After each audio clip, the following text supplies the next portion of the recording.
Ration দুর্নীতির অভিযানে গিয়ে আক্রান্ত কেন্দ্রীয় তদন্তকারী সংস্থা ইডির আধিকারিকরা। শুক্রবার সকালে ঘটনাটি ঘটেছে উত্তর 24 পরগনার সরবেরিয়ায়। এদিন সাত সকালে সন্দেশখালী তৃণমূল নেতা শাহজাহান শেখের সরবেরিয়ার বাড়িতে পৌঁছে যান কেন্দ্রীয় তদন্তকারী সংস্থার ইডির আধিকারিকরা। শাহজাহান উত্তর 24 পরগনা জেলা পরিষদের মৎস্য ও প্রাণী সম্পদ কর্মাধ্যক্ষ, একই সঙ্গে সন্দেশখালী বিধানসভার কনভেনার। সূত্রের খবর, শাহজাহানের বাড়িতে তদন্তকারীরা পৌঁছলেও বারবার ডাকাডাকি সত্ত্বে কারো সাড়া মেলেনি। উল্টে শাহজাহানের অনুগামীদের হামলার মুখে পড়তে হয় তাদের। একাংশের ছোড়া ইটের ঘায়ে মাথা ফেটে যায় ইডির দুই আধিকারিকের।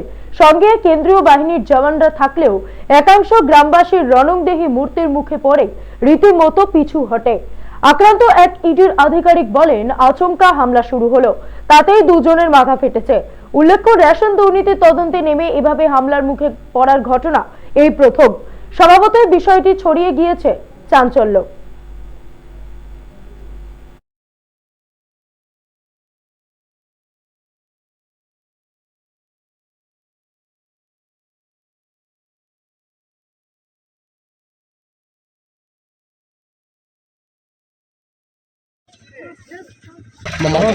আমার মাথা ফেটেছে, ওর মাথা ফেটেছে। পরে আমরা যখন হেঁটে আসছি, আপনার মোট কজন ছিলেন? আমরা টিমে 8 জন ছিলাম।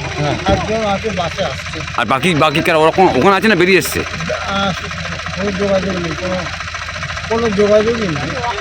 আপনার কি ইডি অফিসার?